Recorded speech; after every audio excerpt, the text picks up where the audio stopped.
Alright, the Reds, it's the post-match pint. Liverpool were shite tonight, they got beat. And yeah, we're going to have a chat about that. Please stay with us. Damian Kavanagh, Kev Walsh and Ben Johnson to talk about that game. Damian, Liverpool didn't have a shot on target. Yeah, I think shite was a very accurate description of how it all went down, wasn't it? And it felt like you knew we weren't going to get a shot on target. Not long after the substitutes came on. I mean, okay, the first half, when you look at the lineup beforehand and you see the youth and experience in that defence, you think, oh, well, these have got to be totally crap if we beat these here. You know, if we can dominate the game from here. But at half time, I thought, well, they might regret not taking advantage of the position of being in the ascendancy. They were looking to try and get in behind us. They were looking as they might get a goal. And so you just thought, right, okay, you're going to get a couple of tweaks right. And then basically remind them that if we beat this team, we've knocked them out and we're through. And so you were waiting for just didn't happen. And fair play to Atalanta. I thought they were excellent. You can see how much it meant to them. And then when they needed to defend, they defended, didn't they? They got bodies in the way and they did all the basics right. And you know, it's one of those nights. And I think there's going to be a couple of these in this, you know, in the season like this, where it's the schedule's so relentless. If you've got to rotate that much, it doesn't, because they've got a red shirt on and because they're called Liverpool, it doesn't mean they're Virgil van Dijk. It doesn't mean it's Trent Alexander-Arnold. And you look at the quality of those players, no wonder you're going to miss them.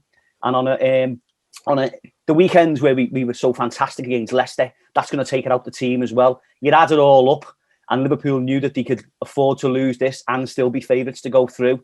And it meant Atalanta knew they were, you know, rocking a hard place, and you had to come out and do it. And that's how it looked. It doesn't happen to us too often, so let's not get too downhearted. We've certainly got it in us to get through the group and win it. Win the group.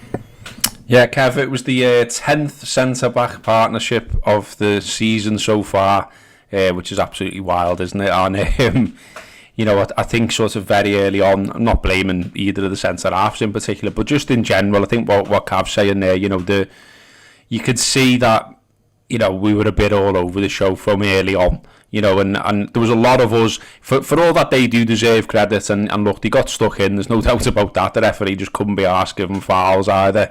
But at the same time, you know, we gave it away a lot, didn't we? Do you know what I mean? That we you know, contributors to our own downfall quite a lot tonight as well. Yeah, I think Cab mentioned there about the back four, and you think as soon as you look at it, you go, fucking hell, we could be in a little bit of trouble here. But it wasn't the back four that caused us any issues. It was the fact that, as you said, Robbo, the fluency going forward didn't work. So if you're going to change the back four like that, I said that we done the under the lights for it, didn't we? And I said I thought he'd start Robertson, just because I didn't think he'd change that many members of the defence, and I thought he'd make changes further up. So if he gives Robbo the start there and plays them front three, I probably think we might get one in the first half, or we at least sort of tend to pin them back a little bit and have a little bit of a go ourselves.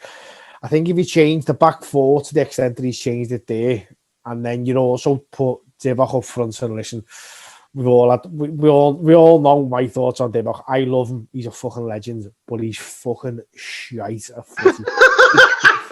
He's absolutely shit at footy.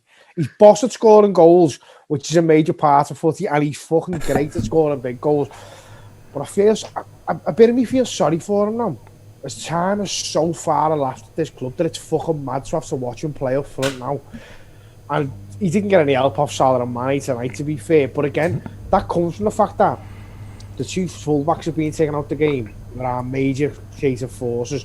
You've got a midfield there that's done okay, but it's done okay if it's got the wingers bowing on down the side, creating things for the front three. When you're saying to that midfield, right, what you've got to do is contain their midfield and also try and create. But really, don't worry about creating, just contain their midfield. You end up with a turgid load of shit game like you got tonight. And you change that many players, it's going to happen sometimes. And I'm not overly worried, to be honest.